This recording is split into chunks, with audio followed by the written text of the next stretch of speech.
بسم اللہ الرحمن الرحیم وَإِذْ أَخَذَ اللَّهُ مِيثَاقَ النَّبِيِّينَ لَمَا آتَيْتُكُم مِّن كِتَابٍ وَحِكْمَةٍ رَبِّ اشْرَحْ لِي صَدْرِي وَيَسِّرْ لِي أَمْرِي وَاحْلُلْ عُقْدَةً مِّن لِّسَانِي يَفْقَهُوا قَوْلِي رَبِّ زِدْنِي عِلْمًا وَزِدْنِي فَهْمًا سبحانك لا علم لنا إلا ما علمتنا إنك أنت العليم الحكيم۔ رسول اللہ صلی اللہ علیہ وسلم ابھی عالم ارواح میں ہی تھے کہ اللہ تبارک و تعالیٰ نے انبیاء علیہ الصلاۃ والسلام سے ایک عہد لیا۔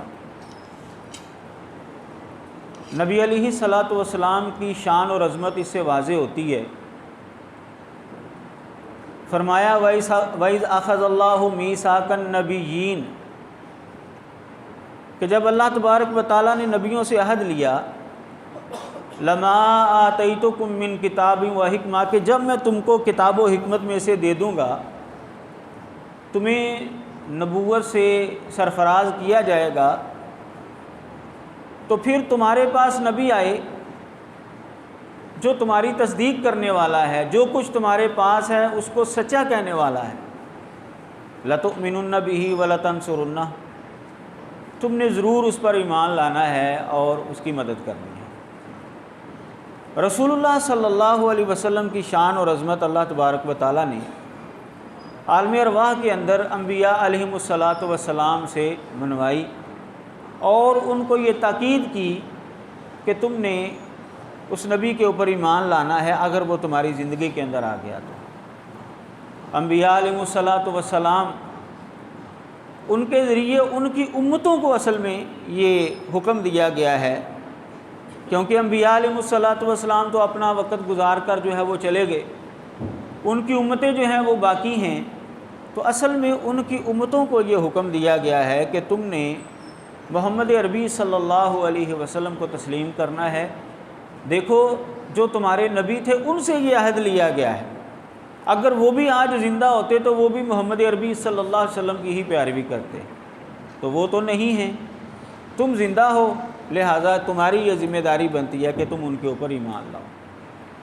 حضرت عیسیٰ علیہ الصلاۃ والسلام وہ زندہ آسمانوں پر اٹھائے گئے اور قیامت کے قریب جب نزول فرمائیں گے تو وہ نبی علیہ الصلاۃ والسلام کی ہی پیروی کریں گے، یعنی عملی طور پر اللہ تعالیٰ نے ایک نبی کو بھیج کر جو پرانے انبیاء میں سے ہیں اس کا جو ہے وہ مظاہرہ کروانا ہے کہ دیکھو محمد عربی صلی اللہ علیہ وسلم ایسے پیغمبر و رسول ہیں کہ اگر ان کی زندگی کے اندر ایک یا سارے نبی بھی آ جائیں تو وہ ان کی پیروی کریں گے۔ رسول اللہ صلی اللہ علیہ وسلم نے ارشاد فرمایا ہے لَوْ كَانَ مُوسَىٰ حَيًّا لَمَا وَسِعَهُ إِلَّا اتِّبَاعِي کہ اگر آج موسیٰ علیہ السلام بھی زندہ ہوتے تو وہ بھی میری ہی پیروی کرتے۔ تو نبی علیہ الصلاۃ والسلام کی پیروی اور فرما برداری یہ سارے لوگوں کے اوپر فرض اور واجب ہے، اور انبیاء علیہ الصلاۃ والسلام کو نبی علیہ الصلاۃ والسلام کی پہچان تھی۔ اب صحیح بخاری کے اندر آپ حدیث ملاحظہ فرمائیں معراج والی، اس کے اندر آپ کو ملے گا کہ نبی علیہ الصلاۃ والسلام پہلے آسمان پر گئے، آدم علیہ السلام سے ملاقات ہوئی، پھر دوسرے آسمان پر، تیسرے، ساتوں آسمانوں پر گئے، مختلف انبیاء سے ملاقات۔ اب ان نبیوں نے نبی علیہ الصلاۃ والسلام کو دیکھا ہوا نہیں ہے، لیکن حضرت جبریل علیہ الصلاۃ والسلام نے جیسے ہی ان کو بتایا کہ یہ محمد صلی اللہ علیہ وسلم ہے، یہ محمد صلی اللہ علیہ وسلم ہے، تو آدم علیہ الصلاۃ والسلام نے فوراً یہ کہا مرحبا بالابن الصالح والنبی الصالح، میں اپنے نیک بیٹے کو خوش آمدید کہتا ہوں، نیک نبی کو خوش آمدید کہتا ہوں۔ آدم علیہ الصلاۃ والسلام کو بھی نبی علیہ الصلاۃ والسلام کی پہچان تھی، گو کہ انہوں نے کبھی دیکھا نہیں تھا ان کو، لیکن جیسے ہی نام سامنے آیا تو ان کو پتہ چل گیا کہ یہ وہی شخصیت ہیں جن کے بارے میں ہم نے عہد دیا تھا اللہ تعالیٰ کو۔ حضرت یحییٰ علیہ السلام سے ملاقات ہوئی، حضرت عیسیٰ علیہ السلام سے، حضرت ادریس سے، حضرت موسیٰ سے، حضرت ابراہیم سے، ان سب نے نبی علیہ الصلاۃ والسلام کا نام سنا، فوراً خوش آمدید کہا۔ اور جب حضرت جبریل علیہ الصلاۃ والسلام نے آسمان کا دروازہ کھٹکھٹایا تھا، نبی علیہ الصلاۃ والسلام کو جب ساتھ لے کر گئے تھے تو دربان نے یہ پوچھا تھا کون؟ جبریل علیہ الصلوۃ والسلام نے جواب دیا میں جبریل، تمہارے ساتھ کون ہے؟ میرے ساتھ محمد صلی اللہ علیہ وسلم۔ دروازہ کھل گیا۔ اب یہ جو آسمانوں کے دروازوں کے دربان، یہ سارے آسمانوں پر اسی طرح گفتگو ہوئی دربانوں کے ساتھ۔ جو دروازوں کے دربان ہیں انہوں نے بھی نبی علیہ الصلوۃ والسلام کو کبھی دیکھا نہیں ہے، کیونکہ ان کی ذمہ داری جو ہے وہ دروازے کے اوپر ہے۔ حضرت جبریل علیہ الصلوۃ والسلام نبی علیہ السلام پر وحی لے کر آتے تھے، انہوں نے دیکھا نبی علیہ الصلوۃ والسلام کو، لیکن دربانوں نے نبی علیہ الصلوۃ والسلام کو کبھی نہیں دیکھا۔ لیکن ان کو بھی نبی علیہ الصلوۃ والسلام کی پہچان تھی۔ ان فرشتوں کو بھی جنہوں نے کبھی نبی علیہ الصلوۃ والسلام کو نہیں بھی دیکھا تھا، وہ نام سے آپ کو پہچانتے تھے کہ آپ اللہ کے پیغمبر و رسول ہیں، اور یہ آج ہمارے دروازے پر آئے ہیں، دروازہ ان کے لیے کھولا جائے گا۔ یہ اللہ کے پیغمبر و رسول۔ صحیح مسلم اور دیگر حدیث کی کتابوں کے اندر یہ روایت موجود ہے، رسول اللہ صلی اللہ علیہ وسلم کی پہچان پتھروں کو بھی تھی۔ وہ کیسے؟ نبی علیہ الصلوۃ والسلام فرماتے ہیں کہ مکے کے اندر ایک ایسا پتھر ہے، میں اس کو جانتا ہوں، وہ مجھے سلام کیا کرتا تھا۔ دعوی نبوت سے پہلے نبی علیہ الصلوۃ والسلام جب کبھی اس پتھر کے پاس سے گزرتے تو وہ نبی علیہ الصلوۃ والسلام کو سلام کرتا تھا۔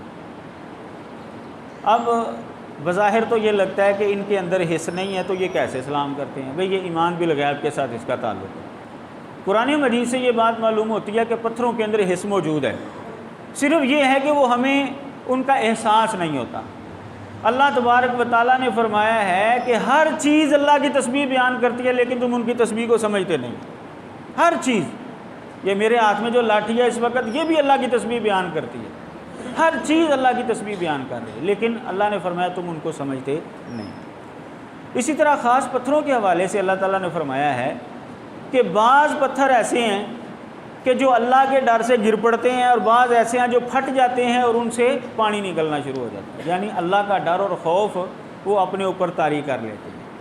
یہ پتھروں کے اندر احساس موجود ہے۔ خیر یہ ہمارے لیے تو ایمان بالغیب کا تعلق ہے، جب نبی علیہ السلام نے فرما دیا، قرآن کے اندر آ گیا تو ہمارا اس کے اوپر ایمان ہے۔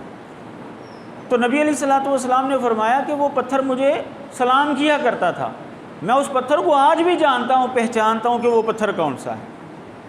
اس حدیث سے یہ بات معلوم ہوتی ہے کہ رسول اللہ صلی اللہ علیہ وسلم کی پہچان پتھروں کو بھی تھی، پتھر بھی جانتے تھے کہ یہ اللہ کے پیغمبر اور رسول ہیں۔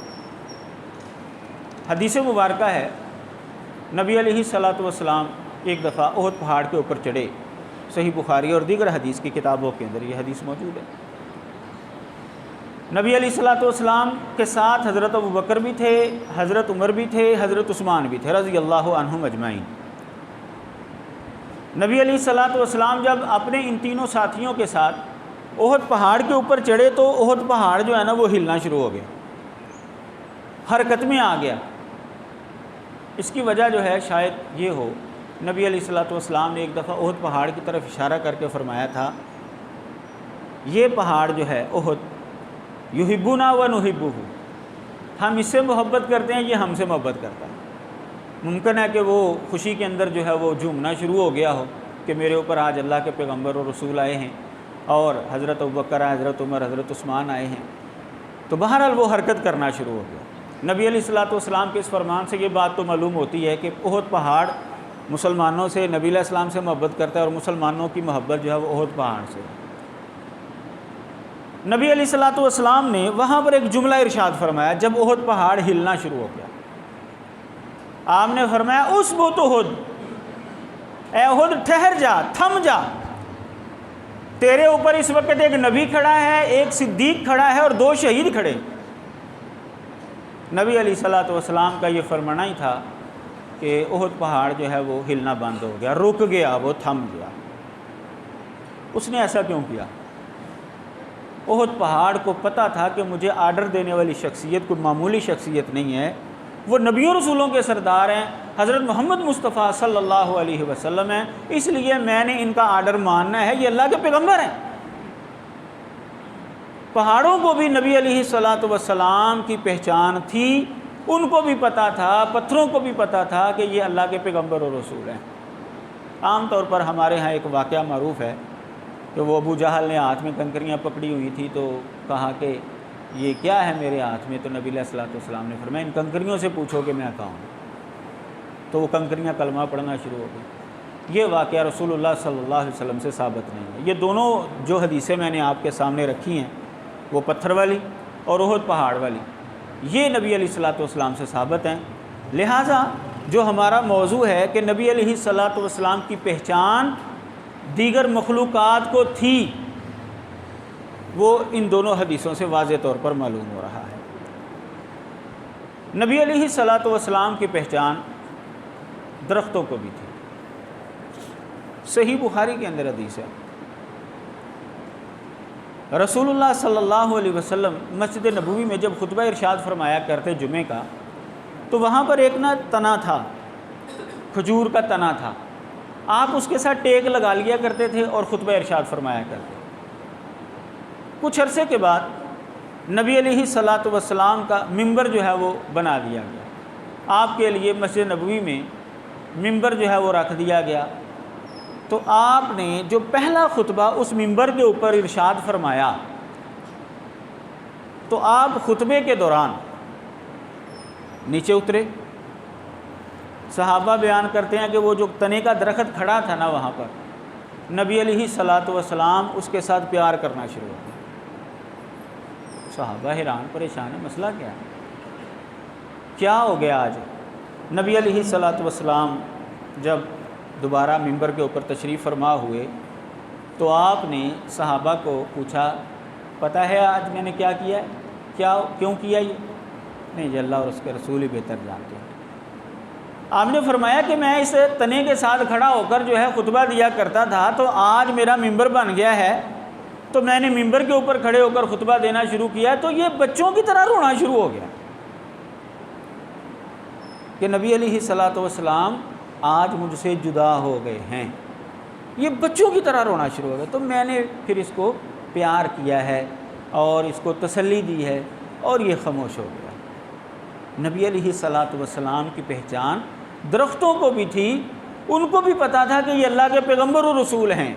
صحیح حدیث مبارکہ، صحیح بخاری اور دیگر حدیث کی کتابوں کے اندر یہ موجود ہے حدیث۔ تو رسول اللہ صلی اللہ علیہ وسلم کی پہچان درختوں کو بھی تھی۔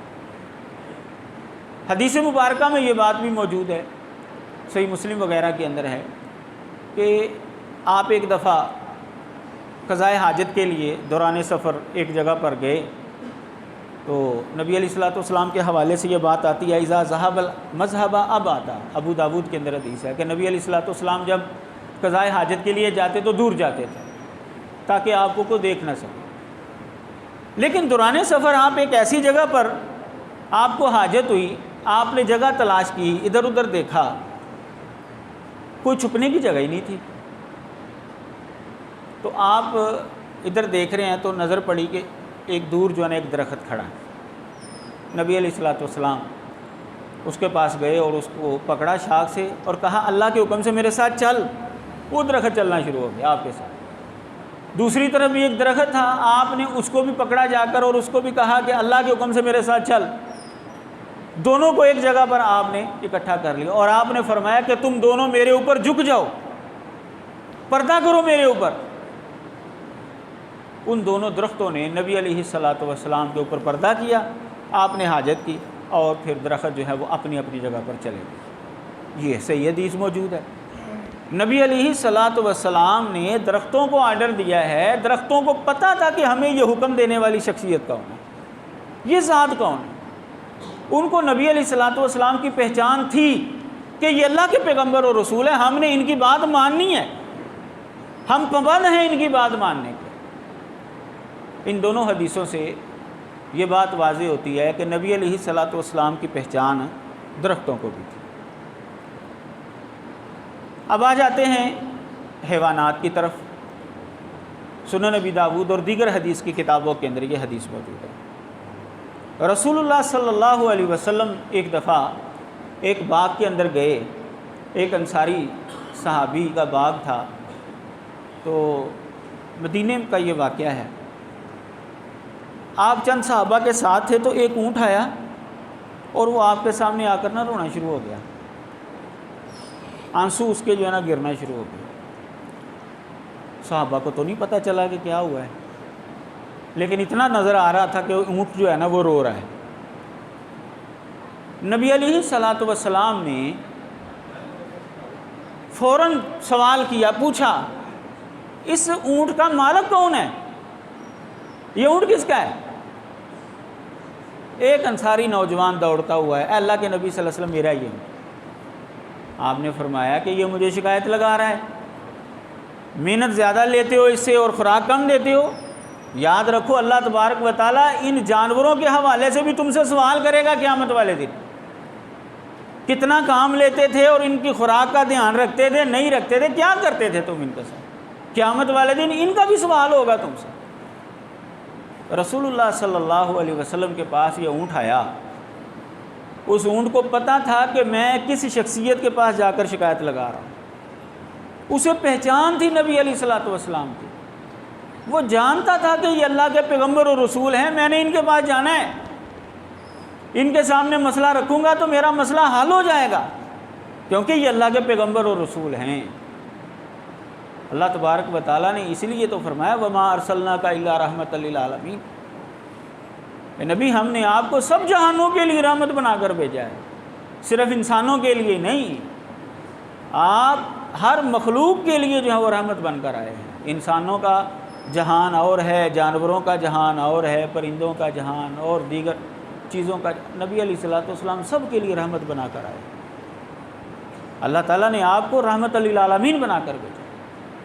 تو اونٹ کو نبی علیہ الصلوۃ والسلام کی پہچان تھی کہ یہ اللہ کے پیغمبر اور رسول ہیں، میں نے ان کی بات ماننی ہے۔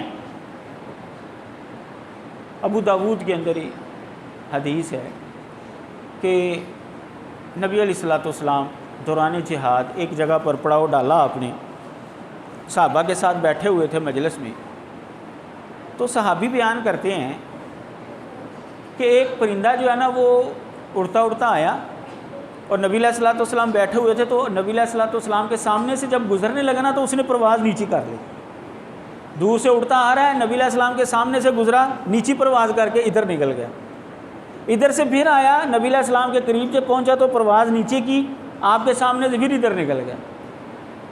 اس نے اس طرح چکر لگائے تو نبی علیہ الصلوۃ والسلام نے صحابہ سے پوچھا ڈانٹ کر، کس نے اس پرندے کو اس کے بچوں کی وجہ سے تکلیف دی ہے، اس کے بچے کس نے اٹھائے ہیں؟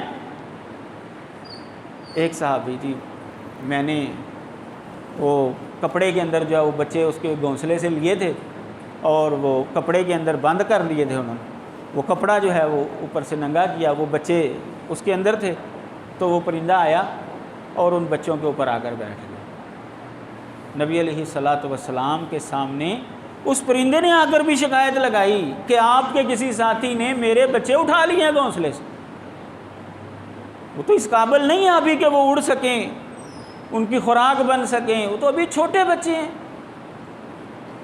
نبی علیہ الصلوۃ والسلام نے فوراً جو ہے وہ صحابہ سے اس کے بچے جو ہے وہ واپس کروائے۔ اب یہ جو پرندہ اڑ کر آ رہا ہے اور نیچی پرواز کر رہا ہے، پھر ادھر سے آ رہا ہے نیچی پرواز کر رہا ہے، یہ رسول اللہ صلی اللہ علیہ وسلم کو شکایت لگا رہا تھا۔ کیوں لگا رہا تھا؟ اس کو پتہ تھا کہ یہ شخصیت کون سی بیٹھی ہوئی ہے یہاں پر، یہ ذات کون سی ہے، یہ اللہ کے پیغمبر اور رسول ہیں، میں ان کے سامنے اپنی شکایت لگاؤں گا تو یہ اس کا حل نکالے گا۔ رسول اللہ صلی اللہ علیہ وسلم کی پہچان وہ بھائی جانوروں کو بھی تھی، نبی علیہ الصلوۃ والسلام کی پہچان پرندوں کو بھی تھی۔ ان سارے واقعات سے ہمیں یہ بات معلوم ہوتی ہے کہ رسول اللہ صلی اللہ علیہ وسلم کی شان اور عظمت اللہ تبارک و تعالیٰ نے بہت زیادہ رکھی ہے، بہت زیادہ رکھی ہے۔ کسی فارسی شاعر نے ایک جملے کے اندر نبی علیہ الصلوۃ والسلام کی شان کو یوں بیان کیا ہے، وبعد از خدا بزرگ تو، قصہ مختصر، قصہ مختصر یہ ہے، خلاصہ کلام یہ ہے کہ اللہ تعالیٰ کے بعد آپ کا مقام ہے۔ یہ نبی علیہ الصلوۃ والسلام کی شان اور عظمت ہے کہ اللہ تبارک و تعالیٰ کے بعد سب سے زیادہ فضیلت، سب سے زیادہ مقام محمد عربی صلی اللہ علیہ وسلم کا ہے۔ رسول اللہ صلی اللہ علیہ وسلم نے فرمایا انا سید ولد آدم یوم القیامت، قیامت والے دن اولاد آدم کا میں سردار ہوں گا، سارے نبی جو ہے وہ لواء الحمد کے تحت جمع ہوں گے، اور وہ لواء الحمد، حمد کا جھنڈا نبی علیہ السلام نے فرمایا میرے ہاتھ میں ہوگا۔ آدم علیہ السلام سے لے کر آخری نبی تک سارے نبی علیہ السلام کے جھنڈے کے نیچے کھڑے ہوئے۔ رسول اللہ صلی اللہ علیہ وسلم ساری دنیا کی سفارش کریں گے، اپنی امت کی سفارش جو کرنی ہے وہ تو کرنی ہے، جو امت محمدیہ سے پہلے کی امتیں گزر چکی ہیں، یہودیت ہے، عیسائیت ہے، نوح علیہ السلام کی قوم ہے، حضرت ادریس کی قوم ہے، جتنی بھی امتیں گزر چکی ہیں، وہ سارے کے سارے انسان، ہم بھی ان کے اندر شامل ہوں گے۔ اللہ تبارک و تعالیٰ حساب و کتاب شروع نہیں کرے گا تو بڑی مدت تک جو ہے اسی طرح کھڑا رہا جائے گا، ہر بندہ جو ہے وہ پریشان ہوگا، پسینے کے اندر شرابور ہوگا، اپنے اعمال کے مطابق پسینے کے اندر ڈوبا ہوا ہوگا، جس کی جتنی جو ہیں وہ بدعمالیاں ہوں گی اتنا ہی وہ زیادہ ڈوبتا رہے گا پسینے کے اندر، حساب نہیں شروع ہوگا۔ ہم سارے لوگ جو ہے نا انسان یہ مشورہ کریں گے، یہ صحیح بخاری کے اندر حدیث موجود ہے، ہم مشورہ کریں گے کہ یہ کیا کیا جائے۔ اللہ تعالیٰ حساب لے چلو، جس نے جنت میں جانا وہ چلا جائے، جس نے جہنم میں جانا وہ چلا جائے، یہاں سے تو جان چھوٹے۔ یہ الگ جو ہے وہ ہمارے لیے پرابلم بڑی ہوئی ہے، یہاں پر کھڑے ہیں، بس کھڑے ہیں جی، کھڑے ہیں۔ کیا کیا جائے؟ سب کا متفقہ فیصلہ ہوگا کہ انبیاء علیہ السلام کے پاس چلتے ہیں۔ اللہ تعالیٰ کے سب سے برگزیدہ بندے تو وہی ہیں۔ آدم علیہ السلام سے ہم شروع ہو جائیں گے، آدم علیہ السلام بھی جواب دے دیں گے نہیں بھائی میں نہیں بات کر سکتا اللہ تعالیٰ سے۔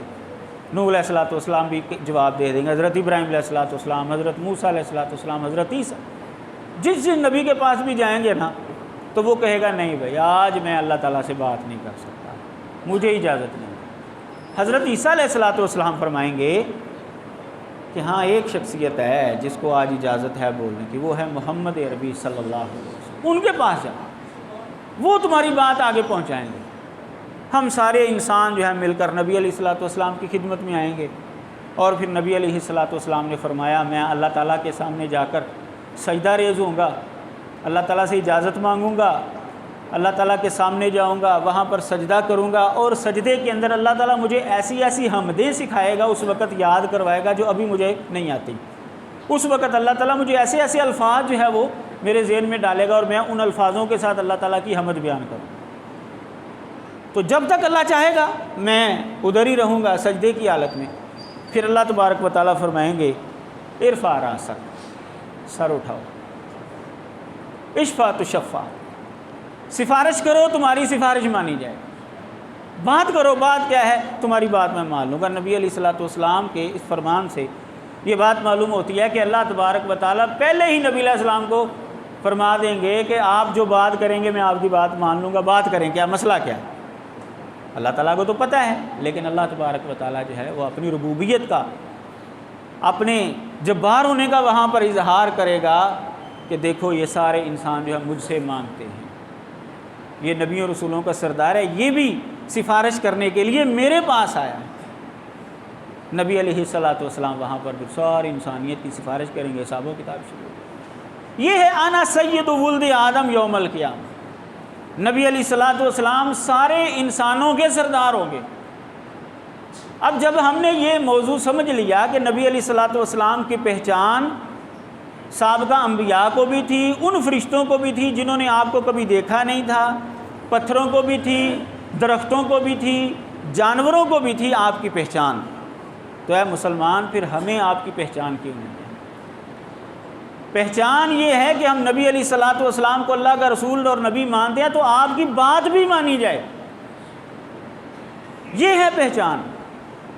احد پہاڑ کو نبی علیہ السلام کی پہچان تھی، جیسے ہی اس نے سنا کہ مجھے پیغمبر نے آرڈر دیا ہے، تھم گیا، حرکت اس نے چھوڑ دی۔ نبی علیہ السلام نے کتنے حکم ہم کو دیے ہیں، ہم دیکھ لیں ہر بندہ اپنے گریبان کے اندر جان کر کہ ہم نبی علیہ السلام کا وہ حکم مان رہے ہیں یا نہیں مان رہے۔